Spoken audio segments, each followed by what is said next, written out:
Hello guys, welcome back to the channel. Today I kind of want to show you how I find, well, not exactly find, but you know, how you can get to building a very cheap and very efficient computer. And I kind of want to walk you through the process. Step number 1, open up your Internet Explorer. Step number 2, enter eBay. Step number 3, find all the parts. Now, when you're buying from eBay, you're getting good deals if you spend some time. To make the list I've made now, I spent about 45 minutes finding and researching and figuring out how good the different parts really are for their price and what you're getting. So yeah, that's important to consider when you're buying parts from eBay. Also, there's no warranty, but you are getting items for better prices. And right now, I think the total sum was for, yeah, this is total sum including delivery services. So this is not only the price of the objects, but also the delivery service. And I have an equivalent build on Amazon over here that I'm going to show you later. But first I'm going to go over the parts and kind of my mentality when buying these different parts. So first off, we have a Sapphire Radeon HD 7950 with 3 gigs of video memory, which makes it capable of playing some 2K games at 1440p. Some, not all. Mostly this is a 1080p card. But you're getting it for around $80. This is in Great British pounds, which is a good deal if you bid. And you can also buy it right now for about $105, which is also good. The reason I chose this card over the NVIDIA counterpart that this card competed against, which is the 670. It's a 670. The reason is that NVIDIA don't give a fuck about those cards anymore, and they don't perform very well in today's titles. The 7950 does. It's still optimized, it still runs things like a charm. Now, the second part on our list is a processor. Now, I went with a Sandy Bridge processor. The reason for this is that after Sandy Bridge, there aren't really that much of an improvement to speak about when it comes to Intel CPUs. It's mostly platform improvements, which are nice. They are nice, but they're not necessary. So I went with this one because, well, it's cheap and it's good. That's basically all there is to it. And I found this after about 5 minutes of searching around, so it's very easy to find these. For the motherboard, as this is not a K processor, so I would not do any overclocking with it unless I plan to change the PLL, but I think I wouldn't. I probably would, but let's skip over that for now.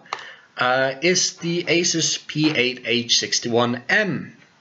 And I also bought this because it's an absolutely fine motherboard, totally fine, and it's cheap. And it has free international shipping, which is fantastic.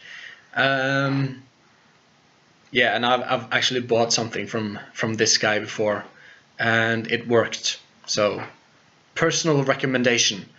Alright, so for the memory, just standard generic 8 gigs of memory, because 8 gigs is still, believe it or not, the sweet spot for gaming. It's starting to move towards 16 gigs, but it's not there yet. It's not there yet. But in time it will.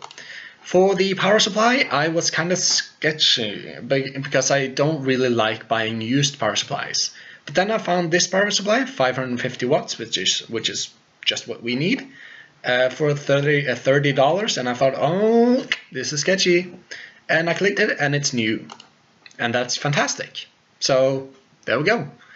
It's a brand I don't know about, Viotech, but most power supplies actually turn up functioning rather well, in my experience. So yeah, that's the thought process behind that. And for the hard drive, we have a standard 500 gigs, 7200 RPM. It's important that when you're buying, oh, and this is also new, it's important that when you're buying hard drives that they are 7200 RPMs, because you do not want to be stuck with a 5400 RPM hard drive. Believe me, I've had a laptop with one and it was horrible. So go with the 7200 RPM. And of course, there's always the opportunity of upgrading later to a SSD. That's just becoming a cheaper and cheaper option. And this is the case because I wanted something that didn't look like crap and didn't cost a shit ton. So yeah. And the grand total came to under $400. Fantastic. Now just to pull some comparisons. I compared the graphics cards and the processors. So the graphics card is priced very similarly to the 1050 Ti. No, I'm lying. Actually, it's priced around 30 or 40 bucks less, this one. And as you can see, it performs more or less the same, which is great. Also, I'm actually unsure on whether this exists in a $2 and $4 $2 or $4 variant. Jesus, that will be amazing. 2 or 4 gig variant. But I think this is very representative. So just to translate this price for you, because this is in kroners, which is, you know, my local currency. This is about $155 around there, and we're getting this for around 100. So yeah, same performance, 50% less price.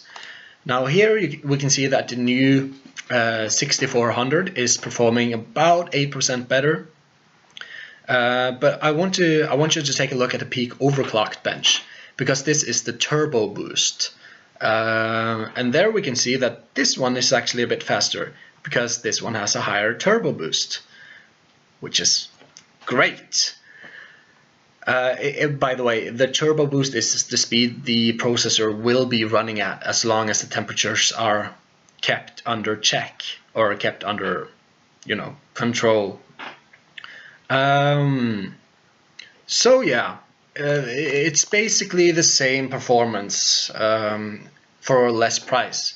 If we see here, it's under $400, and an equivalent build I did at Amazon, also being mindful to pick the cheapest parts, came out to $522, and that's without shipping. Oh, actually eligible for free shipping. I take that back. I take that back. It's 522 total. So you're saving about 150 bucks. There you go. And that was basically the video. No, I actually have one hint when buying used parts. When it comes to graphics cards, when it comes between the same generation with a competing NVIDIA and an AMD card, say the 280 and the 4850, 280 from NVIDIA and 4850 from not AMD but actually ATI, but AMD now. You always want to go with AMD, simply because AMD always performs better after some time has passed. And that's true even now, if you look at the 480, 1060 kind of debacle. Alright, but that's the video. That's the video. Now I'm done. Thank you for watching.